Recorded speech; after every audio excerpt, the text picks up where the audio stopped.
বাংলাদেশে যতগুলো রাজনৈতিক দল আছে প্রত্যেকটা রাজনৈতিক দল তারা তাদের যে নিজস্ব যে থিওরি এই থিওরিটাকে তারা প্যাটার্ন মনে করে এবং জনগণের সামনে তারা এটাকে এমনভাবে উপস্থাপন করে যে সবাইকে তারা এটাই বলার চেষ্টা করে যে আমরা যেই থিওরি নিয়ে যেই রাজনীতি করছি এটা দেশ জাতি এবং তোমাদের জন্য মঙ্গলজনক, অতএব আমাদেরকে ভোট দাও এবং আমাদেরকে রাষ্ট্র শাসন করার সুযোগ দাও।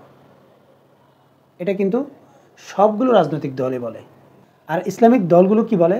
ইসলামিক দলগুলো বলে যে আমরা আল্লাহর যে থিওরি এটা রাষ্ট্রীয়ভাবে বাস্তবায়ন করতে চাই এবং এই থিওরিটা দেশ জাতি এবং তোমাদের জন্য সবচাইতে বেশি কল্যাণকর, অতএব তোমরা আমাদের এই দলটাকে ভোট দাও। কিন্তু বাস্তব সত্য হচ্ছে এই ইসলামিক দলগুলো আল্লাহর থিওরি রাষ্ট্রীয় জীবনে বাস্তবায়ন করতে চায় এবং বাংলাদেশে প্রায় 90 থেকে 95% মানুষ ধর্মের দিক দিয়ে আবেগপ্রবণ। তারপরেও এই ইসলামিক দলগুলো কেন সত্যিকার অর্থে জনপ্রিয় হতে পারে না, এই বিষয়গুলো নিয়ে বিস্তারিত আলোচনা করার চেষ্টা করব। আশা করছি যারা ইসলামিক দলগুলোর সমর্থক আছেন এবং যারা ইসলামিক দলগুলোকে সমর্থন করেন না প্রত্যেকের জন্য এই ভিডিওটা অত্যন্ত গুরুত্বপূর্ণ এবং এই ভিডিওতে আমি যে কথাগুলো বলবো এগুলো অত্যন্ত সেন্সিটিভ। আর এই কারণে আমি অনুরোধ করব আপনারা এই ভিডিওটা অন্তত সম্পূর্ণ দেখবেন এবং কিছুক্ষণ ভালোভাবে চিন্তা ভাবনা করে তারপর উত্তর জানাবেন। প্রত্যেকের কাছে অনুরোধ যে প্রত্যেকে কমেন্ট করে ভালো অথবা মন্দ উত্তর জানাবেন এবং আপনাদের উত্তরগুলো নিয়ে আমি পরবর্তীতে আরও একটা ভিডিও করব। অতএব কমেন্টগুলো করার সময় অবশ্যই চিন্তা করবেন যাতে আপনারা আমাকে শেখাতে পারেন, না হয় আমার থেকে শিখতে পারেন। ইসলামিক দলগুলোর সবচাইতে বড় ভুল এবং সবচাইতে বড় ব্যর্থতা হচ্ছে এই ইসলামিক গ্রুপগুলো এবং ইসলামিক দলগুলো তাদের নেতাকর্মী এবং সমর্থকদেরকে তারা অন্ধ আনুগত্য শেখায়। ইসলামিক যে শিক্ষা প্রতিষ্ঠানগুলো রয়েছে এগুলোকে নিয়ে যদি আপনাদেরকে একটু ব্যাখ্যা করে শোনাই, আপনি দেখবেন এই আলিয়া মাদ্রাসার মধ্যে সরসিনার পীর রয়েছে এবং তাদের মতাদর্শের একটা শিক্ষা প্রতিষ্ঠান রয়েছে। আবার সুন্নিদের একটা শিক্ষা প্রতিষ্ঠানগুলো রয়েছে। আবার জামাতের আদর্শ লালন করে এই জাতীয় শিক্ষা প্রতিষ্ঠানগুলো রয়েছে। এরপর আহলে হাদিসের আদর্শ লালন করে এরকম শিক্ষা প্রতিষ্ঠানগুলো রয়েছে। এইসব শিক্ষা প্রতিষ্ঠানগুলোতে যেসব আলেমরা বের হয় এদেরকে সবসময় একে অন্যের বিরুদ্ধে বিষোদ্গার শিক্ষা দিয়ে তাদেরকে বের করে। আর এরা আলেম হওয়ার পর এক গ্রুপ অন্য গ্রুপের সবসময় বিরোধিতাই করতে থাকে। মানে যেই শিক্ষা প্রতিষ্ঠান থেকে লেখাপড়া করেছে বা যেই মতাদর্শের শিক্ষা প্রতিষ্ঠান থেকে লেখাপড়া করেছে সে তাদেরটাকে সঠিক মনে করে আর বাকিগুলো সব ভুল, এরকম চিন্তাধারা করে। আর এটার কারণে এই ইসলামিক দলগুলোর মধ্যে এত গ্রুপ। এটার মূল মানেটা হচ্ছে কি? এটার মূল মানেটা হচ্ছে তারা কোরআন এবং সুন্নাহর দিকে এইসব লোকদেরকে আকৃষ্ট না করে তারা নিজের দিকে এবং নিজের গ্রুপের দিকে নিজের মতাদর্শের দিকে তাদেরকে আকর্ষিত করেছে এবং অন্য মতাদর্শগুলো থেকে তাদেরকে দূরে রাখার জন্য বলেই দেওয়া হয়েছে যে তাদের কাছে যাবে না, তাদের থেকে কোনো পরামর্শ নেবে না, তোমার ব্রেন ওয়াশ করে দিতে পারে। মানে সুন্নিরা বলবে তারা যাতে জামাতিদের দ্বারা ব্রেন ওয়াশ না হয়, আবার এই জামাতের লোক বলবে ওই মতাদর্শের লোক দ্বারা তুমি প্রভাবিত হও না। এই জাতীয় একটা দ্বন্দ্ব কিন্তু তারা তৈরি করে রেখেছে। আর এটার কারণে এই ইসলামিক দলগুলোর মধ্যে ইসলামিক গ্রুপগুলোর মধ্যে এত বিতর্ক। বলতে পারেন যে তারা এভাবেই তাদের নেতা কর্মী এবং সমর্থকদেরকে অন্ধ আনুগত্য শেখায়। যেমন হেফাজতের আমির যে বক্তব্যটা দিয়েছিল জামাতের বিরুদ্ধে, এই সহসা যখন ইসলামিক দলগুলো ঐক্য হওয়ার পথে বা ঐক্য হওয়ার আলোচনা জোরে সোরে চলতেছিল, ঠিক তখন কি বলেছিল যে জামাত ইসলামী কোনো ইসলামিক দলে না। এমনকি তিনি এটাও বলেছেন যে এটা আমার কথা না, এটা মুরব্বীরাও বলে গিয়েছে। তার মানে তিনি যে বক্তব্যটা দিয়েছেন এই বক্তব্যটা দেওয়ার সময় তিনি জামাত যে ইসলামিক দল না এটা প্রমাণের জন্য কোরআন হাদিসের কোনো দলিল দেননি। তিনি দলিল দিয়েছেন তার চিন্তাধারা এবং তাদের মুরব্বীদের। ঠিক এরকম সবগুলো ইসলামিক গ্রুপকেই অন্ধ আনুগত্য শেখানো হয়। এখন অনেকেই বলতে পারেন যে ভাই, অন্যান্য ইসলামিক দলগুলো অন্ধ আনুগত্য শিখালেও জামাত কিন্তু অন্ধ আনুগত্য শেখায় না, মানে জামাত ব্যতিক্রম। বাস্তবিক অর্থে জামাতও একই রকম, তাদের অনুসারী, তাদের সমর্থক, তাদের নেতাকর্মীদেরকে অন্ধ আনুগত্যই শেখায়। যেমন জামাত হচ্ছে রোকন কেন্দ্রিক একটা দল। এই দলের সর্বোচ্চ পদ হচ্ছে রোকন হওয়া। আর এই রোকন হতে গেলে তারা একটা পরীক্ষার মাধ্যমে সেই পরীক্ষায় পাশ করে তারপর রোকন হতে হয়, মানে নির্দিষ্ট একটা যোগ্যতা অর্জন করার পর তারা রোকন হতে পারে। এখন এই রোকনদেরকে জামাত এমনভাবে আনুগত্য শেখায় যে ক্ষমতা কিন্তু চাওয়া যাবে না, পদ পদবি যা কিছু আসবে এটা আল্লাহর পক্ষ থেকে আসে, এবং সংগঠন যাকে দেয় তার আনুগত্য করতে হবে। সংগঠন যদি ভুলও করে, ভুল লোককেও যদি নির্বাচিত করে, তারপরেও তার আনুগত্য করতে হবে। এখন এই আনুগত্যটা যে শেখায় যে কোনো পদ পদবি চাওয়া যাবে না, এটা চেয়ে নেওয়া যাবে না, সংগঠন যাকে দায়িত্ব দেয় তাকে মেনে নিতে হবে, এই যুক্তি জামাত কোথায় পেয়েছে এটা আমার জানা নেই, বা কোরআন হাদিসের কোন দলিলের ভিত্তিতে তারা এটা বলে সেটাও আমার জানা নেই। সেটা জামাতের কেউ যদি আমার ভিডিওটা দেখে থাকেন তাহলে কমেন্টসে লিখে জানাতে পারেন। কিন্তু এই যে আনুগত্যটা শেখায়, এটা এমনভাবে শেখায় যে দলের নেতৃত্ব যদি ভুলও করে তারপরেও তারা মনে করবে যে নেতা ঠিকই করতেছে, যা কিছু হচ্ছে সব কিছু সঠিক হচ্ছে। এখানে অনেকে আমার সাথে দ্বিমত পোষণ করতে পারেন, কিন্তু বাস্তব সত্য হচ্ছে ইসলামিক শরীয়ত দৃষ্টিতে আমি এমন অনেকগুলো প্রশ্ন করতে পারবো যে জামাতের সর্বোচ্চ লেভেলের যারা নেতাকর্মী আছে আমার মনে হয় এরা কেউ এই প্রশ্নের উত্তরগুলো দিতে পারবে না। আমি অনলাইনে চ্যালেঞ্জ করলাম, কিন্তু সেই প্রশ্নগুলো কি আমি এখন সেগুলো বলতে চাই না বা বলবো না, হয়তো আগামী নির্বাচনের পর আমি সেগুলো বলবো। এখন যে কেউ আপনি চ্যালেঞ্জ করলে আমি আপনার সাথে এই প্রশ্নগুলো করব না। এর কারণ হচ্ছে আরও 8 থেকে 10 বছর আগে ইসলামী আন্দোলন বাংলাদেশের একজন কর্মী আমাকে এরকম চ্যালেঞ্জ করেছিল। সে হাফেজ, মাওলানা এবং মুফতি এবং স্থানীয় একজন ইসলামী আন্দোলনের নেতাও বটে, মানে থানা পর্যায়ের নেতাও বটে এবং একজন আলেমও। তিনি যে কোনো একটা কারণে আমাকে চ্যালেঞ্জ করে বসেছিলেন যে তিনি উত্তরগুলো দিবেন আমার কোনো প্রশ্ন থাকলে। তখন তাকে আমি শুধুমাত্র একটা প্রশ্ন করেছিলাম। একটা প্রশ্ন করার সাথে সাথে সে আমাকে বলল, ভাই আপনার এই উত্তরটা আমি দিতে পারবো না, আমার সাথে আরও বিজ্ঞ একজনের কাছে আপনাকে নিয়ে যাব, সে উত্তরটা দিতে পারবে। যেই কথা সেই কাজ, সে আমাকে কিন্তু তার সাথে আরও বিজ্ঞ একজনের কাছে নিয়ে গেল। তখন আমি তাকে বললাম, ভাই এই আমার 5টা প্রশ্ন আছে, প্রথমে এই 5টা প্রশ্নের উত্তর দেন, দেওয়ার পর আমি আপনার সাথে বাকি কথাগুলো বলবো, বা এরপর আপনার যা বক্তব্য আছে আমি সবগুলো শুনব, কিন্তু আমার 5টা প্রশ্নের উত্তর দেন। তো আমি একে একে 5টা প্রশ্ন একসাথে করলাম। করার পর তিনি আমাকে কোনো প্রশ্নের উত্তর না দিয়ে তিনি আমাকে বললেন যে আপনি এশারের নামাজের পর 2 রাকাত নফল নামাজ পড়ে আল্লাহর কাছে মুনাজাত করবেন যে আল্লাহ আমাকে সঠিক যে ইসলামের পথ সেটা অনুসারে চলার তৌফিক দান করো।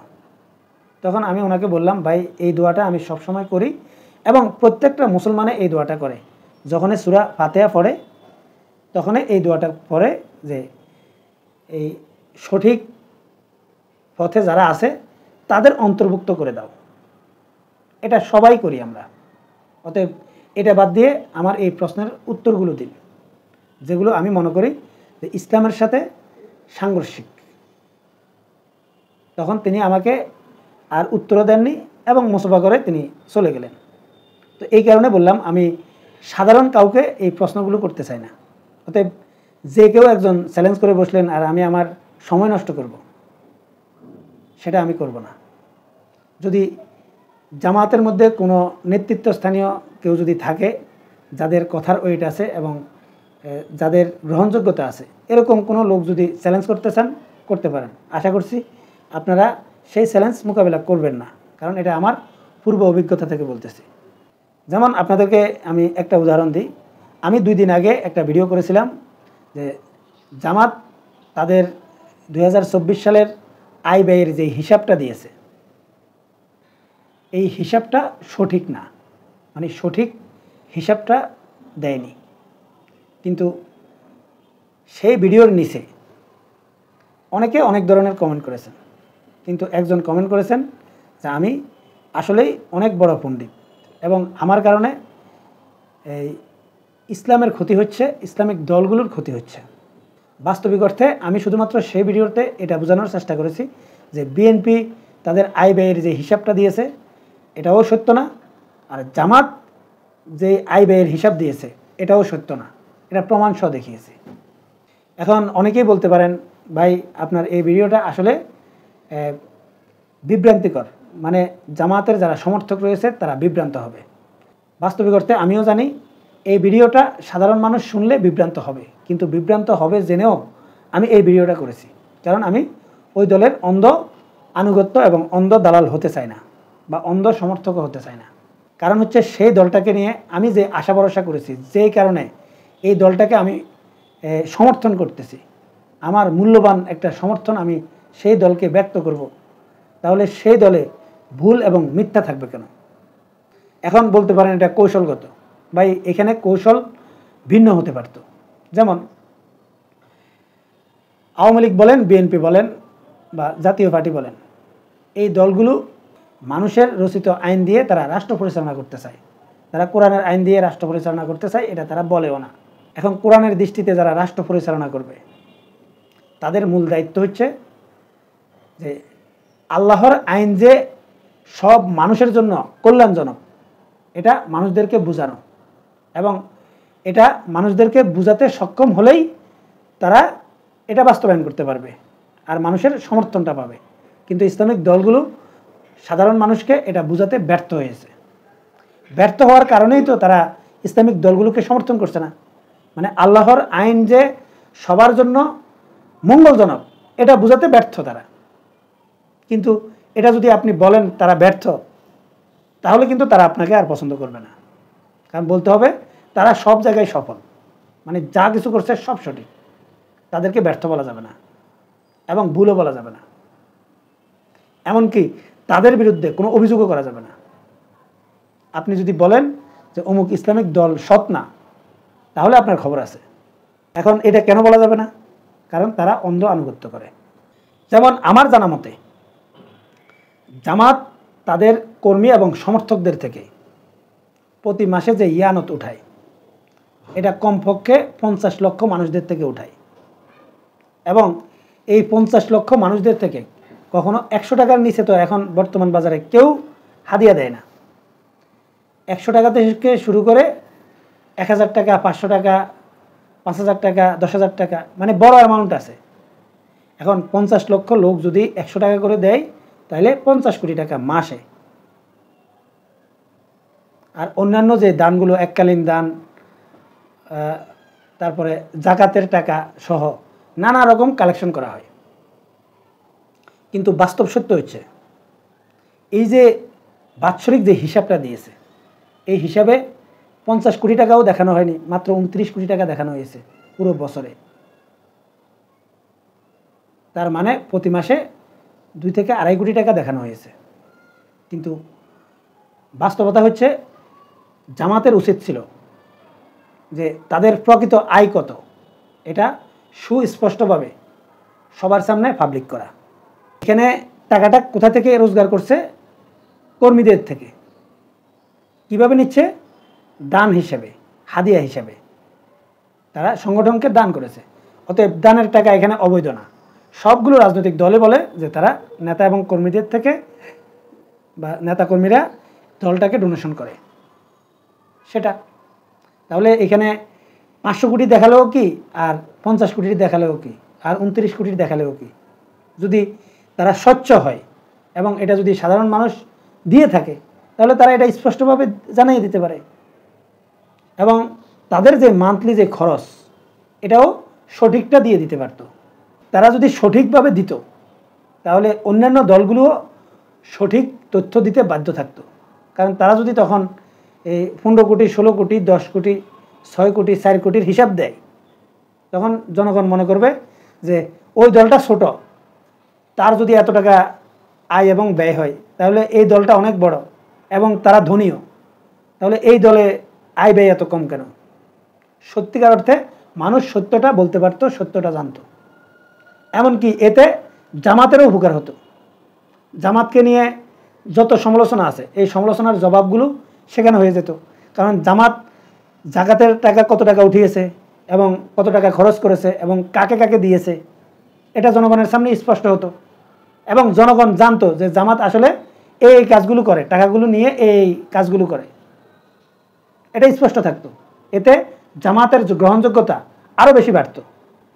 যেহেতু আমিও একজন লোক যে জামাতের প্রতি মাসে একটা টাকা দিই, এমনকি আগামী নির্বাচনের খরচ বাবদ যে টাকাটা জামাত উঠাচ্ছে সেখানেও কিন্তু আমি 5,000 টাকা দেব ওয়াদা করেছি, তার মধ্যে 2,000 টাকা আমি দিয়ে দিয়েছি, আরও 3,000 নির্বাচনের আগে আমি দেব। এরকম একটা ফান্ড কিন্তু কালেকশন করা হয়েছে। অতএব এখানে বিশাল বড় অ্যামাউন্টের টাকা, কিন্তু এটাকে কেন গোপন করা হলো বা কেন গোপন করা হচ্ছে? এখানে নির্বাচন কমিশনের কোনো বাধ্যবাধকতা আছে কিনা আমার জানা নেই, বা সেটা সম্পর্কে আমি জানি না। সেই কারণে যদি সেটা গোপন রাখতে পারে যে নির্বাচনকালীন যে টাকাটা উঠানো হবে এবং যেটা খরচ করা হবে, কিন্তু এই সাংগঠনিক যে খরচ এবং তারা জনকল্যাণমূলক যে কাজগুলো করে এগুলো দেখালে সমস্যাটা কি? এতে তো সাধারণ মানুষ আরও অনুপ্রাণিত হবে যে এই দলগুলো সাধারণ নেতাকর্মীদের থেকে টাকা উঠিয়ে তারা এই ভালো কাজগুলো করছে, অমুক লোকের উপকার করছে, অমুক লোকের উপকার করছে। জাকাতের টাকা উঠিয়ে তারা এই টাকাটা সঠিকভাবে ব্যবহার করেছে। কিন্তু বাস্তবিক অর্থে এখানে বাৎসরিক একটা আয় ব্যয়ের হিসাবটা রোকন সহ সবাইকে এমনিতে দিয়ে দেওয়া হয়। আমি এটা জানি যে এই হিসাবটা তারা খুব সূক্ষ্মভাবে রাখে, এটা আমি জানি। কিন্তু সেটা জনগণের সামনে উপস্থাপন করবে না কেন? করতে অসুবিধাটা কোথায়? এমনকি জামাতের যারা রোকন তারা কিন্তু এর সঠিক হিস্টোরিটা জানে না। তাদেরকে আন্দাজে এমনি বলা হয় যে এত টাকা আয় এত টাকা ব্যয় এবং কোন খাত থেকে কীভাবে উঠেছে এটা সাধারণ মানুষ সহ জানবে, পুরো দেশবাসী জানবে, গভর্নমেন্ট সহ জানবে, সাংবাদিকেরাও জানবে। এটা নিয়ে যত বেশি আলোচনা হবে তত বেশি আরও বেশি জামাত জনপ্রিয় হবে, যদি জামাত সত্য বলে থাকে, সত্য নিউজ দিয়ে থাকে, যদি গাবলা না থাকে। যেমন আমি এই কথাগুলো কেন বলছি? আমি এই কথাগুলো এই জন্য বলছি যে যেখানে টাকা আছে সেখানেই 2 নাম্বারই হওয়ার সম্ভাবনা রয়েছে। অতএব সাধারণ মানুষ থেকে যে টাকাটা কালেকশন করা হয় এই টাকাটা সঠিকভাবে কাজ করছে কিনা এটা জানার জন্য আমি জামাতকে কেন অন্ধবিশ্বাস করব এবং জামাত আমিরকেও কেন অন্ধবিশ্বাস করব? আমার অন্ধবিশ্বাস থাকার প্রয়োজনটা কি? যেখানে আমি সত্যটা দেখে জানতে পারি সেখানে অন্ধভাবে আনুগত্য করার প্রয়োজন কি? আমি দেখেই আনুগত্য করব। এখন এই প্রশ্নগুলো যদি করেন তাহলে আপনার প্রতি তারা বিরক্ত হবে। আমি মনে করি প্রত্যেকটা জায়গায়, বিশেষ করে টাকার লেনদেন যেখানে হবে এই জায়গায় অবশ্যই প্রত্যেকটা সংগঠনকে স্বচ্ছ থাকতে হবে এবং সেটা জনগণের কাছে স্পষ্ট থাকা উচিত, যদি সে সত্য বলে থাকে এবং সত্যবাদী হয়। কারণ এই জায়গাটা মানুষকে সবচাইতে বেশি দুর্বল করে দেয়। মানে পৃথিবীতে মানুষ কিন্তু 2টা জায়গায় দুর্বল হয় এবং এই 2টা জায়গায় আপনার শয়তানের প্ররোচনায় পড়ার সম্ভাবনা বেশি। একটা হচ্ছে অর্থের লোভ এবং অর্থ যেখানে আছে, আরেকটা হচ্ছে নারীর লোভ যখন যৌবন থাকে। এই 2টা ফেতনা মারাত্মক ফেতনা, এখানে যে কেউ পড়তে পারে। এই কথাগুলো আমি এই জন্য বললাম। জামাতের একজন রোকন একদিন আমাকে প্রশ্ন করেছিল যে সত্যিকার অর্থে জামাতের এই যে নেতারা বিলাসবহুল জীবনযাপন করে তারা টাকাটা কোথায় পায়, এবং জামাতের মধ্যে যে অনেক বড় বড় যে ব্যবসায়ীরা রয়েছে বা জামাত নেতাদের মধ্যে যে বড় বড় ব্যবসায়ীরা রয়েছে এদের এত বড় বড় ব্যবসা প্রতিষ্ঠান কিভাবে হয়েছে? তখন আমি তাকে বললাম যে এটা সম্পর্কে কি তোমার কোনো ধারণা নেই? সে বলল না, আমার এটা সম্পর্কে ধারণা নেই, কিন্তু আমি জানি সে 20 বছর যাবৎ জামাতের রোকন। তখন তাকে আমি কিছু তথ্য দিলাম, কিন্তু সেটা আমি আপনাদেরকে এখানে বলবো না। তো সম্মানিত দর্শক, ভিডিওটা লম্বা হয়ে যাচ্ছে বিদায় এখনকার মতো এই পর্যন্তই। আল্লাহ হাফেজ।